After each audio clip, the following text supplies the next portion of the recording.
Hello Tanzania, habari zenu ndugu zangu. Hiki ninachoenda kukizungumza leo, naomba tuwe makini sana kwenye kukisikiliza.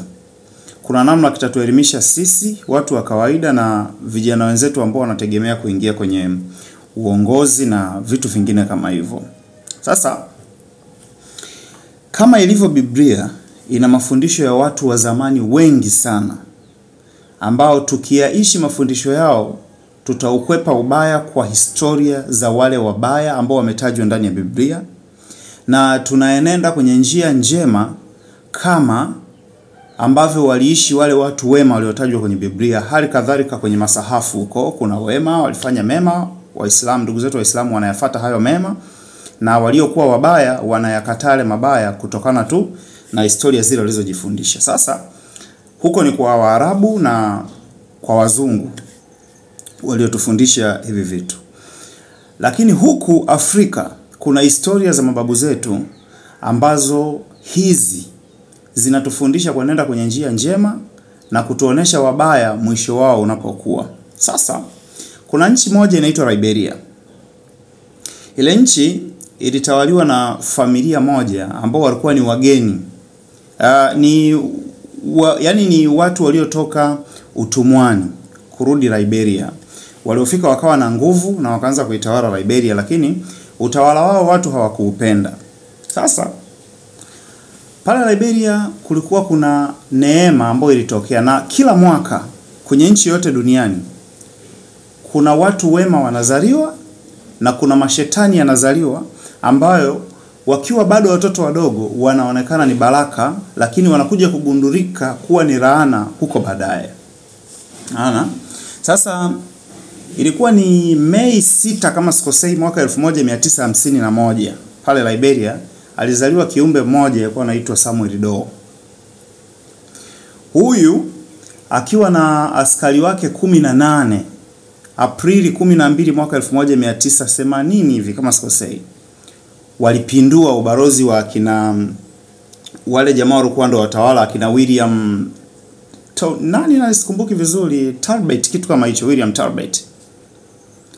Wakashika nchi, wananchi wote wakaamini kwamba hawa watu ni wakombozi. Doe akaua sana, akachinja sana, akaushika utawala. Alipofika mle, watu wakitegemea kuwa ni mkombozi, akaanza kufanya maovu kuliko hata ya wale walioondolewa. Akafanya maovu ya kutisha sana. Lakini kuna mwingine tena ambaye naye kwa tarehe, kwa mwezi, wazazi wake walimzaa. Wakafurahi kuwa wamezaa mtoto. Dunia ikashangilia, majirani zao wakafurahi amezaliwa mtoto wa kiume, na wazazi wakahisi wana baraka sana kwa kumpata yule mtoto. Huyu bwana alikuwa anaitwa Charles Taylor. Ilikuwa ni kama sikosei Januari 28 mwaka 1948 ndo alizaliwa huyu bwana. Kaenda Ulaya kasoma, kaipata elimu.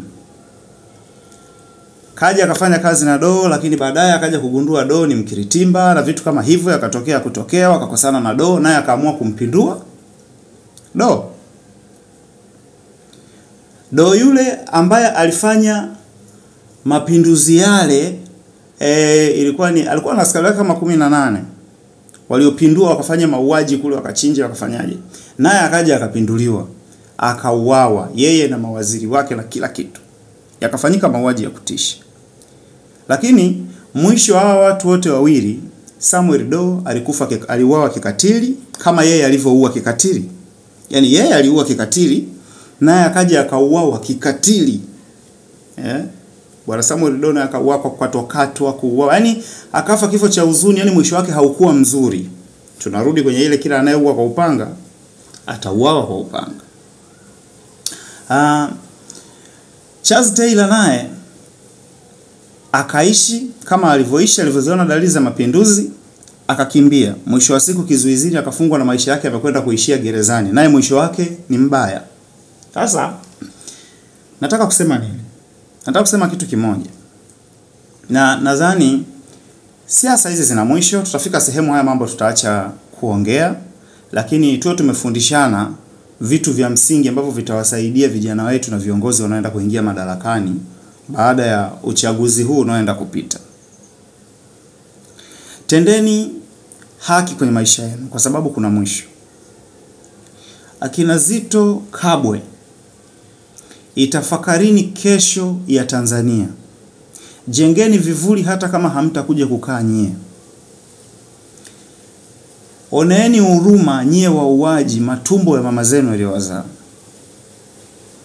Wazazi, sikitikeni sana kwa fedha mnazoletewa na watoto wenu kwa mishahara ya kufanya mauaji. Sasa sijui kama huwa ni binadamu wa kawaida au ni maroboti yanatumwa kufanya vitu kama hivyo, na kama ni binadamu wa kawaida aliyezaliwa na mwanamke, basi umuhimu wake juu ya kutunza familia yake, hivyo ndivyo ulivyo umuhimu kwa mama aliyemzaa anayepigwa na kuuawa. Natamani sana roho za kikatili ziwatoke. Kuna namna nyingi sana ya kuwadhibiti raia, nyingi sana, bila kutoa uhai, bila kutishia na vitu kama hivyo. Nimewahi kusema kitu kimoja. Maovu ya ajabu yakiongezeka kwenye taifa, hata uchumi wa taifa unaweza ukawa shida, kwa sababu watu watakuwa wanaamini nikienda pale nitatekwa, nikienda pale nitafanywa hivi. Hiyo nilishaiongelea sana, sitaki kuijadili sana, lakini mimi nataka kudili na hawa wapinzani akina Zitto Kabwe. Sijui mnatumia nini kuwaza. Sijui mna hofu ya nini, ilhali mmejaliwa kuwa na elimu ya kutosha kichwani ambayo inaweza ikawasaidia kufanya ubunifu hata kama mtalikosa taifa, hata kama mtaukosa uongozi. Sasa kama mtakuwa mnashiriki kwenye vitu ambavyo vina mustakabali mbaya, mwisho wenu utakuwa mbaya kama walivyokuwa kina Charles Taylor. Mwisho wenu utakuwa mbaya kama kina Samuel Doe, kwa sababu ubaya huwa unalipwa na ubaya. Ukimwangalia Samuel Doe, alikuwa na urafiki mkubwa sana na Marekani. Lakini Marekani kupitia CIA wakamtengeneza Charles Taylor kuwa msaliti ambaye atawasaliti watu wawili kwa wakati mmoja. Watamtumia kama kete kufika Kingi ili wammalize Muammar Gaddafi, lakini kutokea pale kwa Muammar Gaddafi wanamtengeneza kwenda kumpindua Samuel Doe ambaye ni mshikaji wao. Kwa hivyo rafiki yoyote anayekwambia njoo upande huu ili twende tukawaumize watu wenzako, kuna siku atakuumiza na wewe. Sasa upinzani wa upinzani haufai. Upinzani bora ni unaopingana na chama tawala. Siku akili timamu zikiwa kwenu viongozi wa upinzani, mkasema kwamba kama tunasimamia issue ya reform, basi na tuungane vyama vyote tuseme kwa kauli moja isiyokuwa ya kuhongeka kwamba tunakwenda kuzuia uchaguzi mpaka hapo reform zitakapofanyika. Hapo ndipo siku ambapo CCM ataamua kufanya reform na kubadilisha masuala ya katiba kama hivyo. Lakini kama mtaendelea kuwa mnashawishika au mna tamaa, sijui inakuaje, una elimu kubwa alafu unakosa ubunifu ambao utakuingizia kipato paka unafikia hatua ya kuwa na tamaa ya kuwasaliti wa Tanzania. Kitu kingine ni washauri. Vyama vya upinzani nadhani vifike sehemu, anzeni kutengeneza vitu vya kijamii, kwa sababu mna elimu. Naamini mna uwezo wa kufanya hivyo. Sijajua kwa wanasheria wanaweza wakaja kunisaidia. Lakini nadhani wangepata ridhaa ya kuanzisha vitu ambavyo serikali haivioni kama kipaumbele. Vyama vya upinzani, tafuteni namna ya kuwa na bondi zenu, muwe na jinsi ya uwekezaji kwenye mabenki, anzisheni shughuli kubwa za kilimo zitakazoajiri vijana wengi. Naamini mnaweza mkapata nguvu hiyo.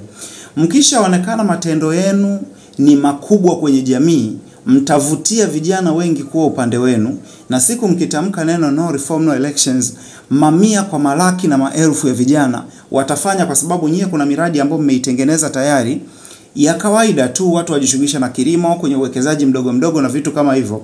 Mtaliteka taifa kwa ukubwa na itasaidia kuwafikia Watanzania wengi kuwa upande wenu. Mimi niwashukuru sana ndugu zangu wote tulioko pamoja mlio nisikiliza hapa. Mungu awabariki sana, muwe na siku njema.